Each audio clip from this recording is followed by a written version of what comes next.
YouTube, what is going on? Another video back on the channel, and I know that I never posted a video like giving my opinion or talking about my park or my team or whatever, but since it's a topic like is being talked that much, and I want to try to get those likes and the subscriber game up.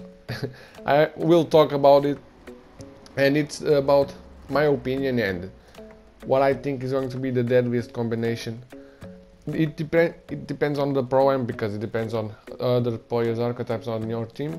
But basically, these combinations of primary and secondary archetypes, for me, it's the deadliest combination for basically my park because it's more free game than pro-am. So, starting off, first, I will do by position, and in my opinion, starting with the point guard position, is going to be with the primary archetype as a playmaker. I don't know, playmaker in passing or whatever is being called today.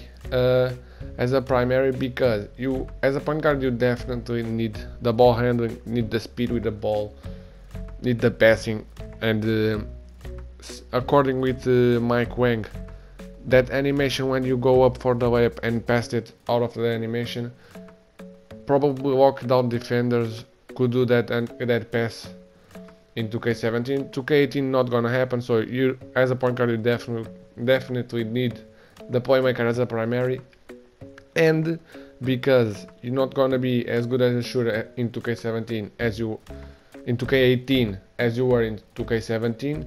According again with Mike Wang, you're not gonna shoot like 50% with a 73-point shot. You're gonna shoot like 25 with a 63-point shot. So no more glass cleaners shooting triples.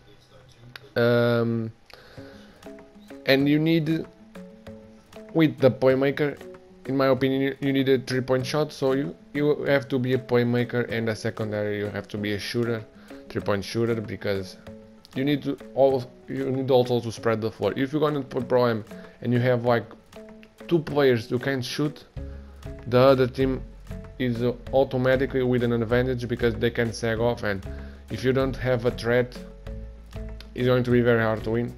So that is my combination for the point guard position.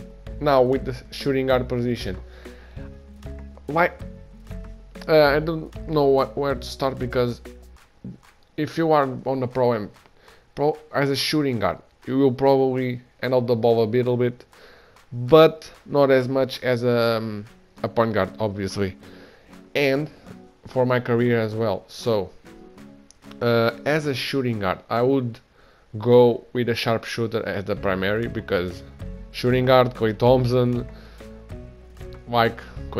you need to shoot, and with the secondary archetype, I would probably go with a shot creator. And if you go and watch the combination and the attribute caps for a player with a primary sharpshooter and a secondary shot creator, you will probably, if you know your release, as you need to know obviously, you can be deadly. You have maxed out mid-range, you have almost maxed out 3-point shot. I don't know, with sharp shot creator you probably have a maxed out 3-point shot. If you don't have it, it's probably like 3 bars, so it's like a 93-point shot in a 95 mid-range shot. And you can still have a good handle with shot creator, you have a decent playmaker. Athletically, like sprinting and acceleration, vertical, strength, you're not gonna be as good, but if you have that type of shot and you are if you understand how to play basketball and you have a good IQ, you don't need that. You know how to position yourself well, and yeah, basically it. For the small forward, I'm a little bit undecided on this one, because you need a small forward. I would put a primary archetype as a playmaker, but depends on the height you choose for your player. If you want a tall, small forward, I would go with the playmaker. and or a lockdown or a slasher. Probably a lockdown because I would go a playmaker, primary and a secondary archetype as a lockdown, because as a small forward, I know you with this combination you're not gonna be as a good shooter at it. You probably will get 60 something, 70 I guess. It's a decent. You can shoot like 33% I guess. It's not bad if you know how to take your shots and you're smart with your shots and you know again your release. You can do it. And because why a lockdown as a secondary? Because the small forward is probably the position where you can get the most impact on the defensive end. Why? Because you can, when the point guard are on a pick and roll, you are one of the first, if not one of the first, if not the first player to get a help defense on a roll man. And if you have as a lockdown a secondary archetype and you have like 75 block, 75 steal, 80 like lateral quickness, 80 vertical, you will get a lot of shots on the, especially if the centers or the power forwards on the pick and roll as a roll man aren't athletic finishers. If they are like non-athletic big, like a 3-point post scorer, you're probably gonna get a lot of blocks like that.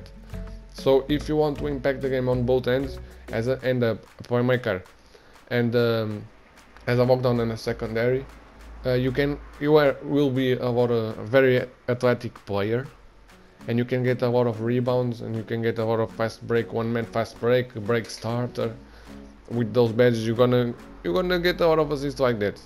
As a power forward, I would go, this is probably the weirdest position because it's not a very good you don't know if you have a center. Once again, the shooting guard and power forward positions are the positions that for me depends on, if you're playing pro-am, depends on the other players on your team. Because imagine if you don't have shooters on your team, you're probably gonna create a power forward that shoots, and if you already have enough shooters, you're probably gonna create a power forward lockdown defender or something. But I would combine those two as a shooter on the first archetype and the defender on the secondary archetype. Why?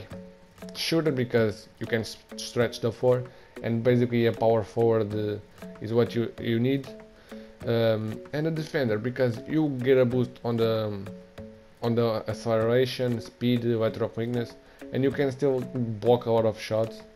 Rebounding is a weak point, but power forward, once again, if you have a decent center and a rebounder center, you don't need to be great at power forward position rebounding. And if you have a defender, like I said, on a small forward, you will get a lot of blocks and a lot of rebounds on help defense and one-on-one, even if they are I don't know, if they are slashers. The animation on 2K18 on the dunks is not gonna be as effective. The slashers are not gonna dunk like every game, every finish, every attack every drive that they go to the basket, they dunked it. On 2K17 basically. 18 not gonna be like that, so you can put your hand in a lot of those dunk attempts and layup attempts. And for finish this video, to end this video, for the center I would go with, for me, if you can't dominate with this combination of archetypes as a center, if you create like a 7-3 center, you're gonna be deadly. Probably one of the most deadly combinations of archetypes you can get is a center as a primary archetype, a finisher, so you can dunk on everybody and you are like very athletic. If you go and watch the attribute caps, a center with a primary archetype, a finisher, you can you have a lot of speed and a lot of lateral quickness like a DeAndre Jordan. You can recover really fast as a center and be very like you can be very fast according to the other centers, and you can recover very well and that other stuff. And as a secondary archetype is different, depends on the other on your playstyle. Finisher, in my opinion, you have to be a primary archetype. You have to be a finisher, and the secondary depend. If you like to get rebounds and glass queen, if you were a glass queen around 2K17, you're probably gonna make a rebounding as a secondary archetype, because with the athletic presence of a finisher, with a almost maxed out rebounder, you can snag a lot of people on the offensive board, even on defensive, of course. And another combination with the finish on a secondary archetype, you could probably go with the paint protector, because how you can't not dominate on defensive end with the finisher and the paint protector? You will probably block every shot, every drive, because you have a vertical, very high vertical with almost like an 85 block shot. It's like the perfect combination.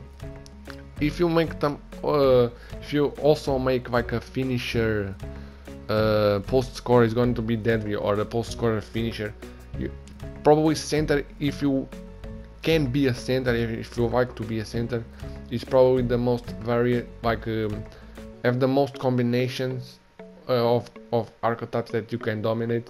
But this was my picks for the most deadly combination of each position.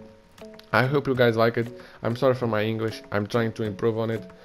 I need a lot of practice because I can talk, but I don't know what to say sometimes, and I stuck a little bit. But I hope you guys like it. Share the video, give a like, please subscribe, and see you guys later.